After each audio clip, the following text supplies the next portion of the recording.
Alrighty, up next, we are happy to have a new session this year that will highlight some of our poster presenters. Following these presentations, we invite you to stay for a special evening of networking and reception for all of our guests, which is you. Sorry, Dr. Ross, we don't have a DJ this year, so we can't see your funky moves. More on that after this session. Day 2 kicks off tomorrow morning promptly at 8:30 a.m. with a welcome from me and then Dr. Stephen Pantalot, who will lead our first session on contemporary clinical challenges in HD. Breakfast foods will be available in the main foyer beginning at 7:30 a.m.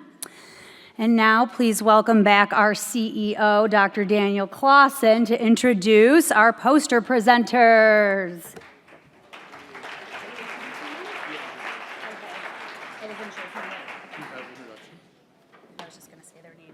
Yeah, you can do it. Yeah. I'll do. So we have 3 presentations of work ongoing with CHDI, and I think you'll find them very interesting in terms of the breadth of the work, especially as the Enroll 2.0 is getting ready to come out. But the first presentation is an update in PET imaging with Robert Dute.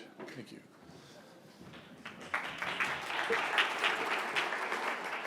Hello, everyone. Today I'm going to give a brief update on some of the PET imaging going on in Huntington's disease. I have no disclosures. PET biomarkers, they offer a window into the progression of the molecular pathology. And there's 3 different targeting areas that I'm going to talk about today. First of all, targeting aggregated mutant Huntington. The reason why we're interested in this is because it's causal in the disease pathway, and also allows us to do a direct readout of the mutant Huntington level and any response to therapy for things targeting these areas, as it's an area of great interest. However, it's challenging due to the target density. Secondly, you're going to talk about a particular tracer that's looking very interesting for biomarkers of striatum, the phosphodiesterase 10A. That's the most developed, and it shows some early changes. And then finally, I'll talk about some more areas that target more of the cortex, and we can look at some global effects, and talk about some of the work that we have ongoing with some CHDI sponsor studies to identify which are going to be useful potentially for clinical utility. So when you're starting with new bio tracers, in this case PET, you have to go through preclinical, first in human, and this is only if at each step, and each step gets more difficult to show that's worthy of going on. In this case, we're interested in mutant Huntington, the aggregate forms. We've had enough on the biology today. So one thing I want to point out for this target, what makes it especially difficult, is its low abundance. So for perspective, the amyloid beta aggregates that are of interest in Alzheimer's have like 100 times higher concentration. Doesn't make it impossible, it just makes it more challenging. And here's where we are. We have the first generation 180, and which we've just recently finished that human study, and I'll talk about 3 of our next second generation tracers about to go into humans next year. So before you go into humans, it's very important that you demonstrate success in animal models, and on top you'll see success in mouse. It's clearly a difference between the mouse model on the left and the control on the right, similar with the macaque and non-human primate in the control. 180 over in Leuven in Belgium, we went through up to the 3rd no-go, where following those evaluation, the quantified differences between the healthy controls and the participants with HD was just not sufficient to continue the study. But fortunately, we're ready with our second generation radioligands. All these second generation radioligands have improved binding to aggregated mutant Huntington and less off-target binding. And most of them have replaced the C11 PET label with a much more clinically friendly F18. And if you want into some of the specific chemistry, the ways we got from first generation to second generation, I encourage you to look at Lou et al. In 2023, and they'll walk you through the specific ways we got from the first generation to second generation. So starting next year, we'll do one of our first second generation 009. It's a C11 PET tracer at Leuven. And in parallel, in America, at Baltimore, we'll be looking at 2 F18 radio tracers, 650 and 385 in HDISS stages 2 and 3. So any of you interested in these studies, reach out to myself or Chris Ross and G. Bang, who are here today, if you want more information. So down to the second area of targeting, the striatum. I'll walk you a little bit through this study because it's a very compelling preclinical study. So if you look in the middle, you can see two hemispheres of the mouse model. On the left, you see one that had a surgical procedure to inject the treatment, and on the right side, it had a similar procedure to do the control. And you see that there's a higher uptake in treatment. That's what you're going to see on the left when you see it in the more yellow-colored range. That with this treatment that was supposed to lower the mutant huntingtin, we saw a reduction of about 40%. And here's where the PD10A is showing its promise as being perhaps a more general tracer for evaluating treatment success. It had a similar magnitude of about 40% increase. And if you look to the right, here's where you intervened in the mouse later at 5 months versus 2 months, you saw a similar pattern. When you had the reduction in mutant huntingtin of like 25%, when you went with PD10, you saw a similar magnitude of positive 26. This makes us really encouraged that this could be a good general tracer for especially things targeting areas in the striatum. Another area of interest is some of the areas in cortex. When you're looking at the cortex, you're probably looking at a more global effect. We have done some studies with UCBJ, a C11 tracer at Leuven. And this next upcoming study is just starting this fall. iSynapse, in addition to some MRI properties we're interested in looking at the C11 tracer versus an F18 tracer with the hopes that the F18 tracer will be close or better, but just close will be enough because F18 tracers are just much more clinically friendly. IMARC. This is another ambitious study that we have ongoing at King's College London. What's really great about this study is we're going to look at 4 tracers of interest in people with Huntington's disease as well with healthy controls. So you're going to see all 4 tracers, and you're going to see them at baseline plus longitudinally 1 year later and a second year. Another really great aspect for this is if we continue to see the positive results, we're going to look at much earlier in the progression of the Huntington's disease patients, looking at stages from 3 all the way up into earlier 2, 1, and 0. So this is a very exciting study, and 3 of them are more or less looking at cortex. There's a serotonin 5-HT2A receptor, another one histamine H2R, a cannabinoid CB1, and then as already foreshadowed, the PD10A is of interest. We're going to look at PDA10, which is one more for the striatum. So in summary, the molecular biomarkers of striatum, that PD10A, is looking very positive. However, we're doing additional studies now to nail down what is the best quantification and start to estimate effect sizes if you want to take these into larger clinical trials.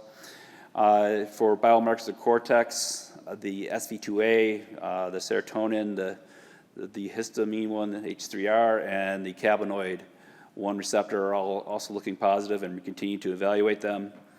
And then for measuring mutant huntingtins, the first generation got us part of the way, and now we're very excited to take the second generation into studies in humans in parallel next year.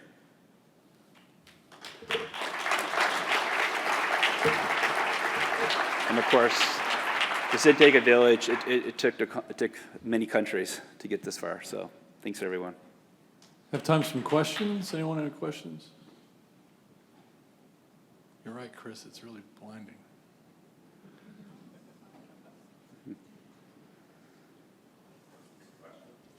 So I have a question about how you envision once you have your second generation Huntington aggregation ligand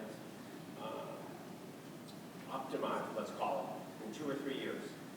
What would you see its role being in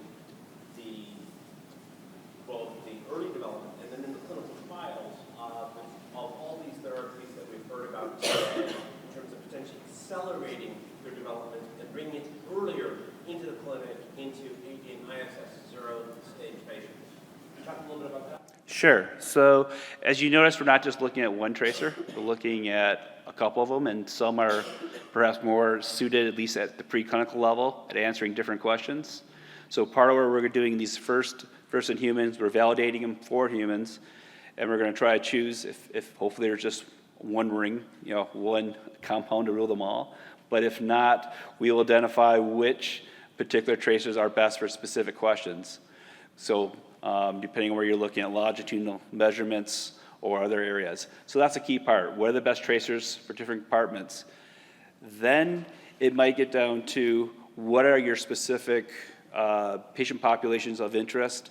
So some tracers might be better at, say, the C11 tracer. Say that absolutely has the highest sensitivity to change, and you have something you think it has a low effect size.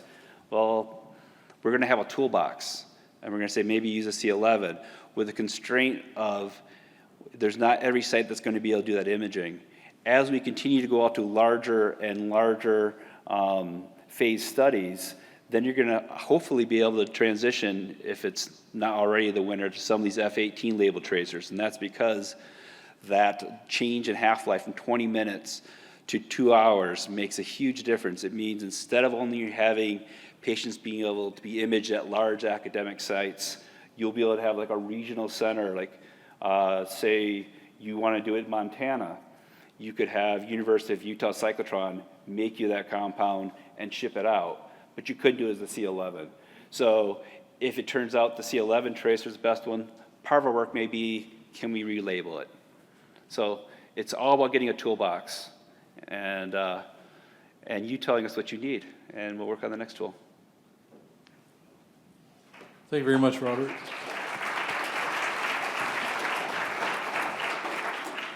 Now we get to hear about Enroll 2.0. And Celine is going to take us through that.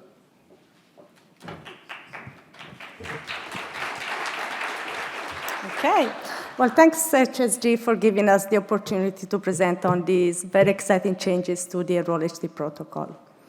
So, as many of you know, Enroll HD is a global observational study as well as a research platform designed to collect data and sample that are then shared with the wider research community. The objectives of Enroll HD are, in fact, to improve the understanding of the mechanism underlying HD. The second objective is to develop guidelines that will then inform clinical decision, improve clinical care, and the impact that the disease has on the family.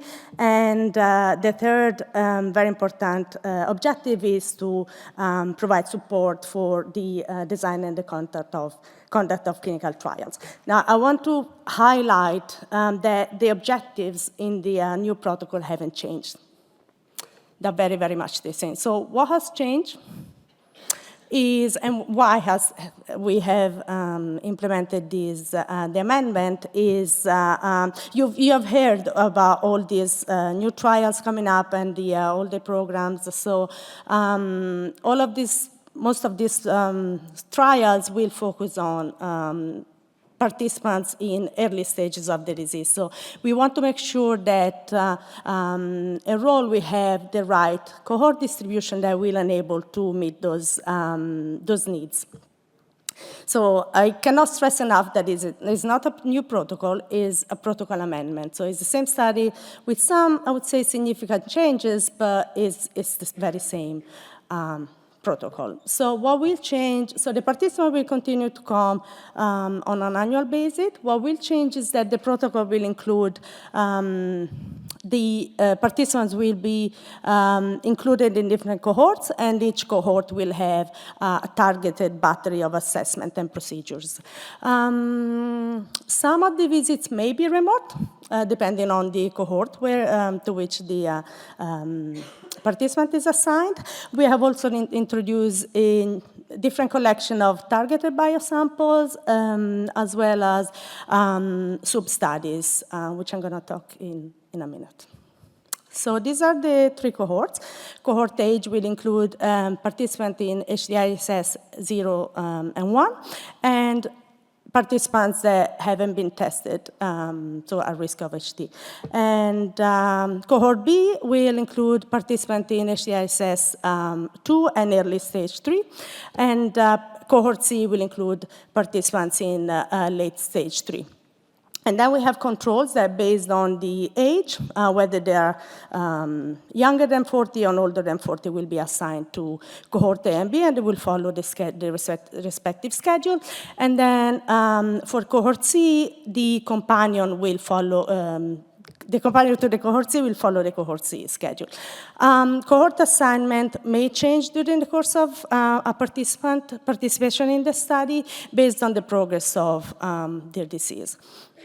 So what we're trying to target is to bring the current cohort to a composition that will envisage a higher percentage of participants in the early stages. So we would like to bring the participants in stages 0 to 2 from, currently we have a 28%. We would like to increase it to a target 51%, whereas we would like to reduce the HDISS on stage 3 from 48 to 34, as well as the control from 24% to 15%. So I'm not going to go through all the evaluation and assessments, but as you can see, they are targeted for each cohort. Cohort A has a reduced battery. I forgot to mention that cohort A participants will also be offered on alternative years remote visits.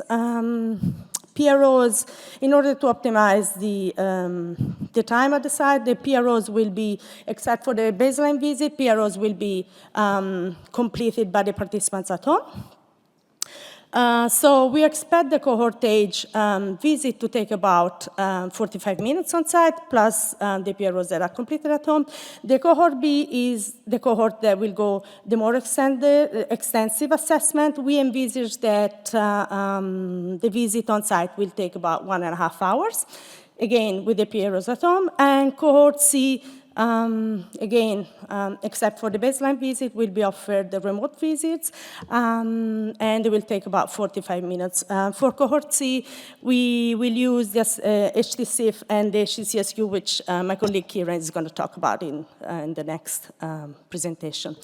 So as I mentioned, we have introduced targeted biosamples. So so we have two, similar to what we have in the current protocol. All the participants will undergo blood collection for genetic research genotyping. If they have done it for the current protocol and they're just transitioning to 2.0, they won't need to redo it again. If they're recruited de novo, they will have the blood 6 meals collected for research genotyping. We have introduced a slight change. So we've introduced CAG on saliva, which would be done in exceptional cases where the blood CAG, the blood collection cannot be done. So in addition to the core biosample, core research genotyping that is done on all the participants, we also have included targeted biosamples that are optional. They're conducted at selected sites for a given period of time on a targeted subpopulation. In any event, the total blood collection will not exceed 50 mils. And you can see in the table, so we have, as a target biosample, blood collection for whole blood, RNA, and plasma. So we will continue the collection that we are currently conducting under the current protocol. The new protocol will envisage saliva, tears, urine, and feces. As I mentioned, the new protocol also envisages 3 sub-studies, which are nested within the protocol. So the actual protocol includes the sub-studies protocol as an appendix to the main protocol. As a nested study, they basically use the same, the infrastructure and basically the piggyback of Enroll the role, basically infrastructure and the protocol. They will be offered at selected sites and conducted only on some participants. So the three sub-studies are Origin HD, which is a semen collection and blood collection from male participants over 3 consecutive visits. And then we have the Enroll, which is the imaging sub-study that will collect MRIs from over 5 consecutive visits. And then we have Pedigree, which is the family history that is only completed once, but may also be updated in the future. In future visits. Depending on the cohort that the participants are assigned, the sub-study may or may not be offered, so the Origin HD and Pedigree will not be offered to the control, and the Enroll sub-study will not be offered to the cohort C. And as you can imagine, it's a major undertaking, so it really takes a village. So I would like to acknowledge the work of Christina Sampaio and her team, as well as the imaging team, the food biomarkers, the clinical outcome, the operational team, and I'm sure I forgot someone, but it really is like a collective big team effort within CHDI.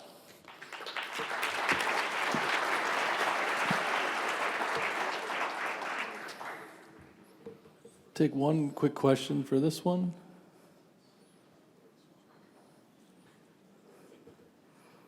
Unless it's good. I think you answered all their questions. All right. Thank you for that. That was great. Good. Thank you. Thanks, Annie.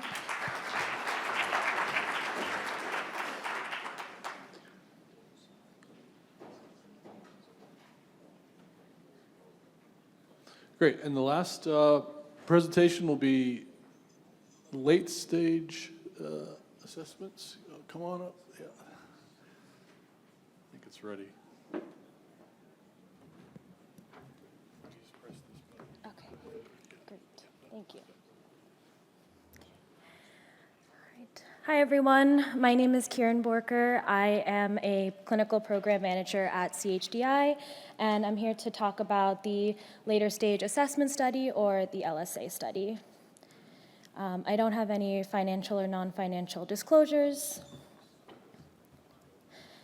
So as we all know, HD is a neurodegenerative disorder that impacts an individual's motor and cognitive abilities.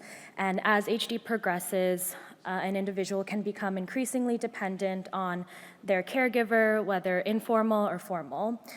And when we look at this population within the Enroll HD sample and look at the data that is provided, we notice that this population is taking a larger and larger percentage of the Enroll HD data, and some of the assessments are not tailored towards these individuals. So the motor or verbal assessments are quite cumbersome or arduous, and that can lead to some missing data points and potentially not asking the right questions to this population altogether. So because of this missing data and information, clinicians and HD researchers are not able to fully study how HD progresses within these later stage individuals. And while caregivers do have a wealth of information about the clinical and behavioral characteristics of HD individuals, there's no currently validated assessments that leverage this feedback to measure the change in HD patients in stage ISS stage 3. And that has basically led to the development of 2 assessments, the HD SIF, which is a tool that encompasses the 3 UHDRS functional scales, the functional capacity, the functional assessment, and the independence scale. And this is an assessment that can be administered either remotely or in person to the caregivers. And the second assessment is the HD-CSQ, or the Clinical Status Questionnaire, which is essentially an interview between the companion and a certified rater to capture some essential information on the clinical status of the individual with HD. So the objective of LSA is primarily to evaluate the internal consistency, reliability, and validity of these 2 assessments. And if this objective is reached, then we can say that we have created assessments that measure disease milestones and progressions in people with HD ISS stage 3. And we can include these assessments in larger scale observational studies or clinical research. And we can also determine whether companion reported assessments are valid and can be administered remotely as well as in person, allowing for flexibility within the companion participant. So the LSA study itself is broken up into 2 parts. The first part, the goal is to evaluate the internal consistency, reliability, and validity of the HD-CIF assessment using a crossover design. So we, during the baseline visit, have the HD-CIF assessment administered by Rater A, and Rater B administers the UHDRS functional scales. Each rater is blinded to each other's scoring, and we also have randomization and group administration numbers. And then during the remote visit, that's a follow-up visit where the HD-CIF assessment is administered through an external third rater. And there's a total of 20 dyads, which essentially is the HD participant and the companion participant in part 1. Part 2 assesses the clinometric properties of the HD-CSQ and the HD-CIF using a cross-sectional design. We are currently recruiting for part 2 with the goal of 150 dyads. The baseline visit will be the same day as the HD participants enroll visit, and only the ICF is basically just consent is collected. And then during a follow-up visit, which is administered remotely, the HD-CIF and the HD-CSQ will be administered for the companion participant only. And in terms of inclusion criteria, the HD participant needs to be an Enroll HD. They have to have a DCL score of 4, a CAG repeat length of at least 36, and an inclusion score of 16. And the inclusion score is basically derived from the functional assessment scale and the total motor score. It ranges from 0 to 50.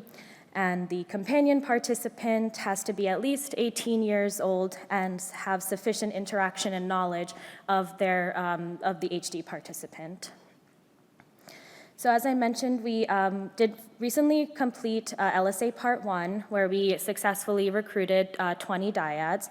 21 dyads were screened, and 20 successfully completed the assessments because one dyad did drop out or was lost to follow-up.